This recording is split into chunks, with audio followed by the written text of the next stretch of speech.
Hey guys, it's 21 Maxwell here, and welcome to another edition of Total Extreme Wrestling 2016's WWE save.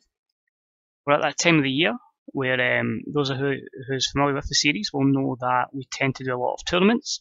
That will be upcoming again this year, and we have a Raw pay-per-view, Hell in a Cell, followed by No Mercy from SmackDown, which will be next week's video.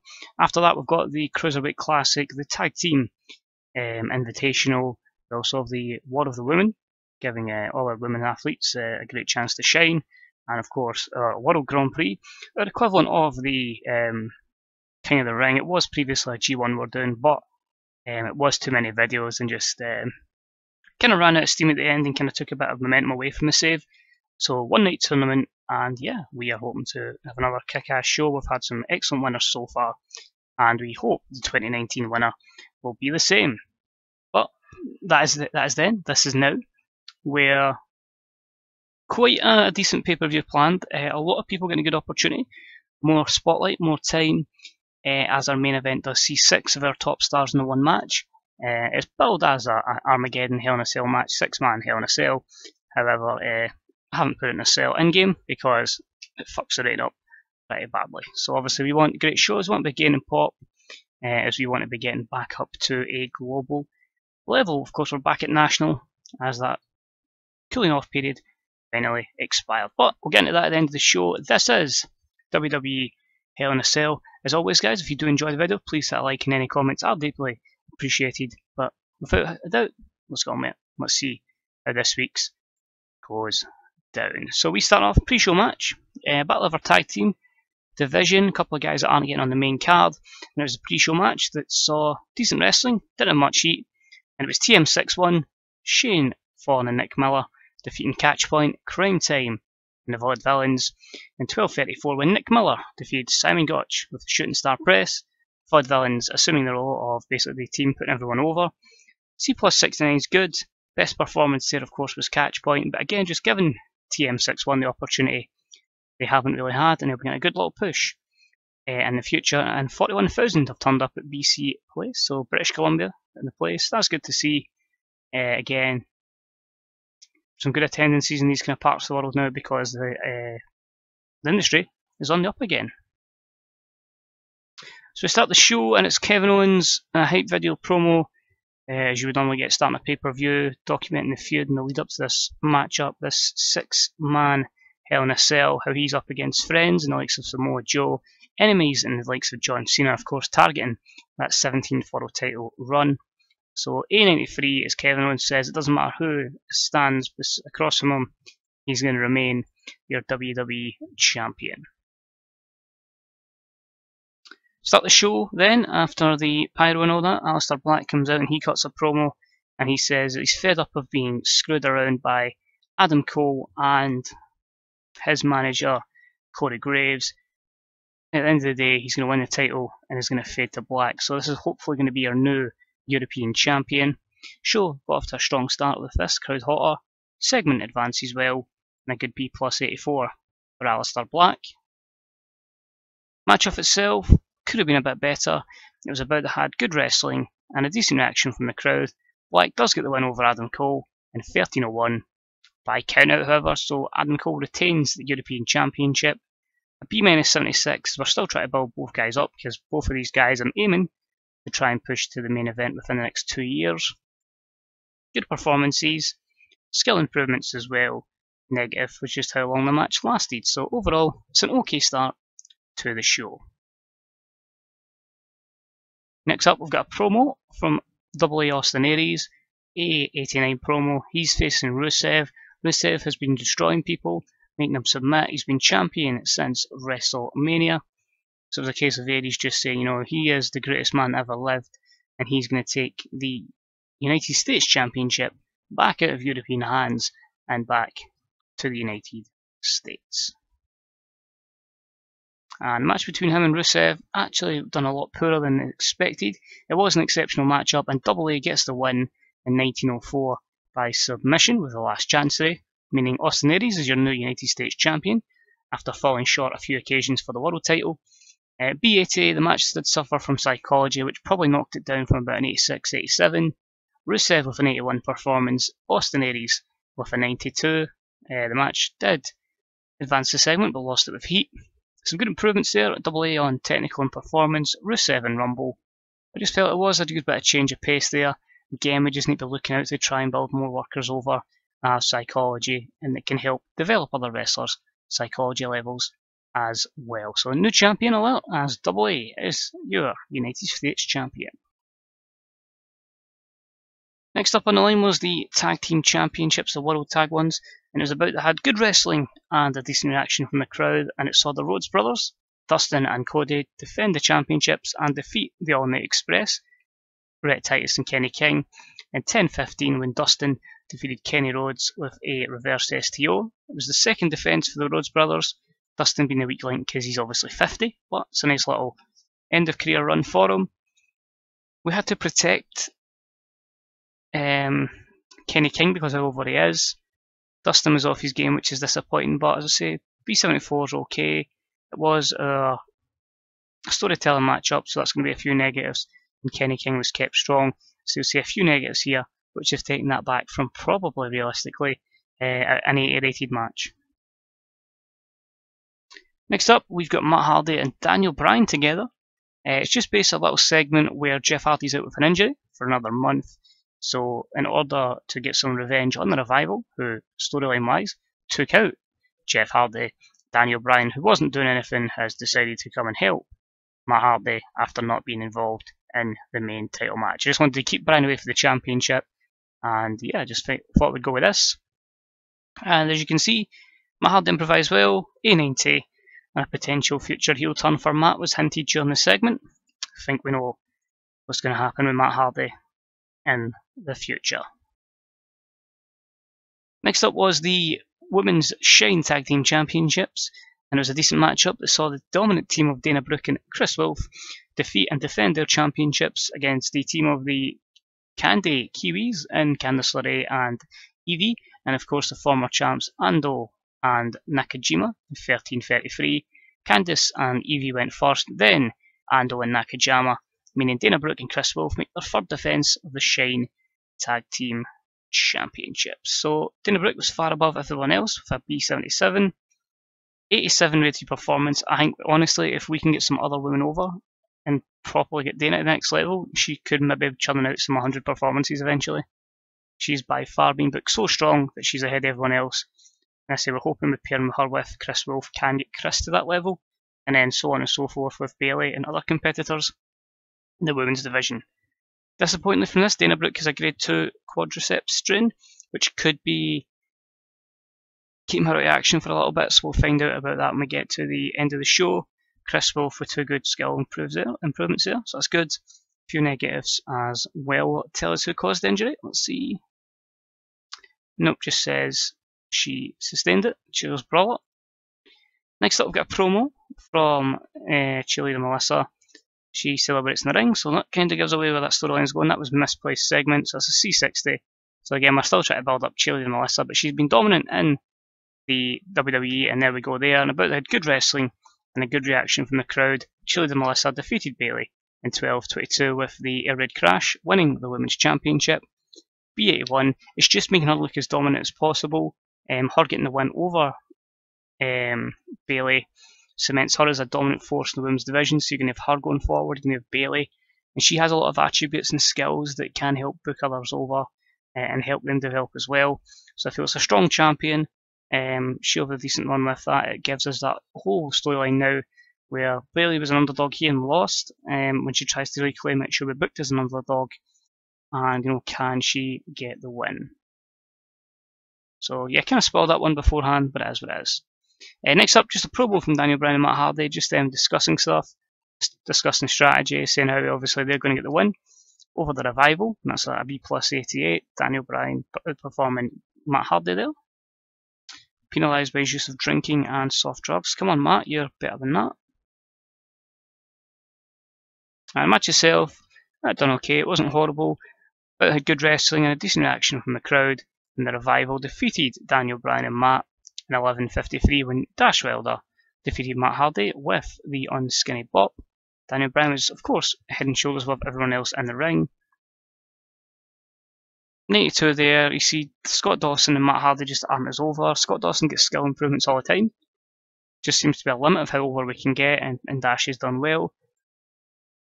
Another 2 skill improvements with Dawson, improving that point again. But with Dash, I just don't see him as a singles competitor, and I really am reluctant to split the revival up. But B82, strong, and it'll lead to further things going forward for Matt Hardy. Next up, we've got a promo with Apollo Crews, A92. Who'd have thought he'd ever be that charismatic? Simple storyline. Braun Strowman just bumps into him backstage. You know, a bit of a confrontation there.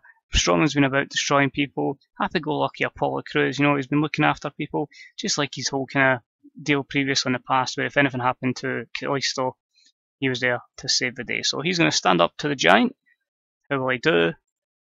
Well, the matchup was a B+86, but it did see superb wrestling and a great heat, and it saw Big Braun defeat Apollo Crews in 17:55 with the Power Slam. So decent matchup. Braun's getting stale, so we might need to fix that.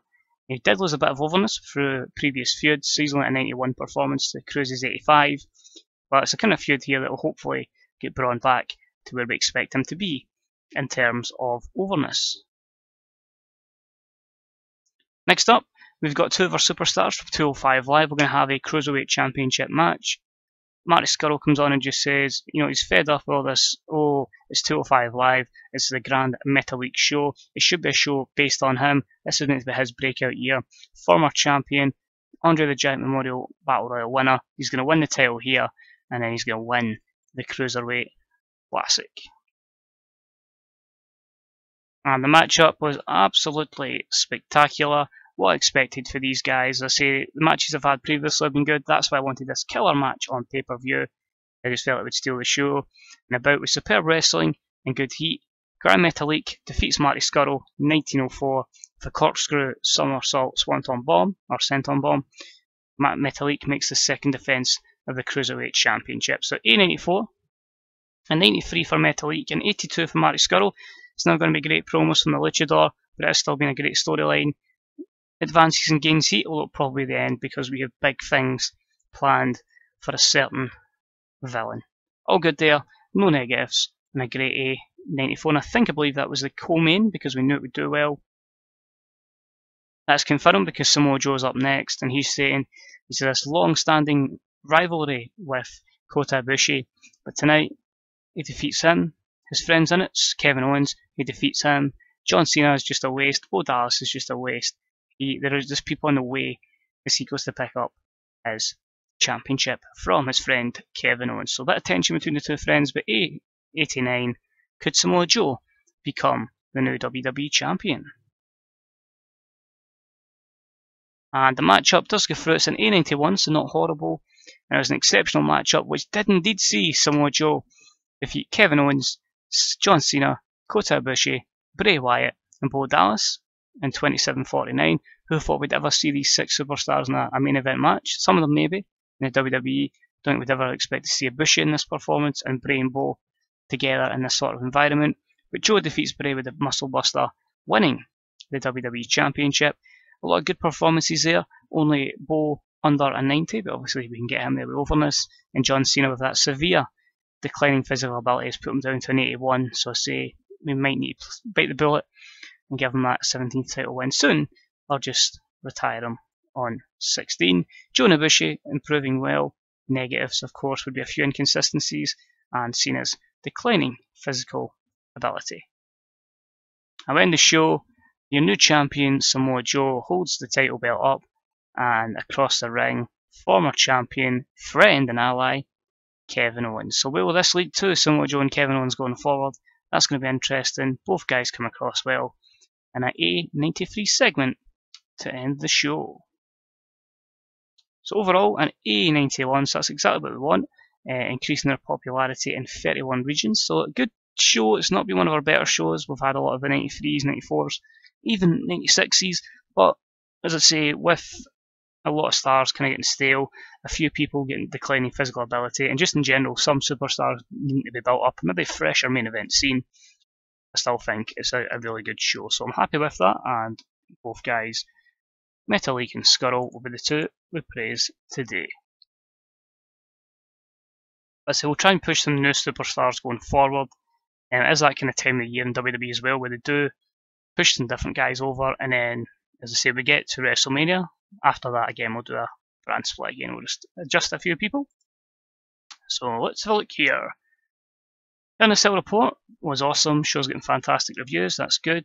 Jay Lethal went to New Japan. We did look to bring Jay back just to beef up one of our rosters, but in the end they gave him a better deal, and I wasn't overly upset. Kudos away as well. Dana Brooke is hurt badly. That's worrying. It will sideline us. Let's have a look. Physical month. That's not too bad. Show just really. No, she should be back for War of the Women because that will be next month.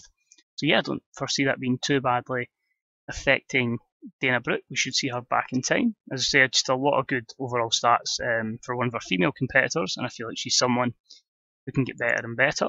Let's see, La Mascara, Jarvis Cotton Belly is signed for TNA on a permanent deal. Obviously, we previously had him, but he's gone there. Just wasn't really getting the spotlight here. Apart from that, nothing else. A lot of guys going to SWG. This is a new created company within the game. So as you can see here, just the news we already knew about. Hell in a Cell get 3.75 pay-per-view buy rate and 8k on drug testing, and Gabriel Fueza, I think we've already called him up to the main roster. Yep, I just hadn't deleted that note previously because that was from the day before. But overall, pretty happy with that. Just again clarifying on a few things we've done previously. We're back up to national. As I say, that cooling off period's done. A few morale issues, we'll sort out a couple of people again. Homicide's been jobbing out. Jimmy Havoc's not been used. AJ's not been used. It's hard to use the Wolves when one of them's injured because they were in a feud. But Prestige is high at 100, Momentum's at 98. If you look at our size now, you can see we're over that cooling off period. We're now in our warming up period. We'll be eligible for national battles in 23 days, I believe that is, or 22. But regardless, we should be fine.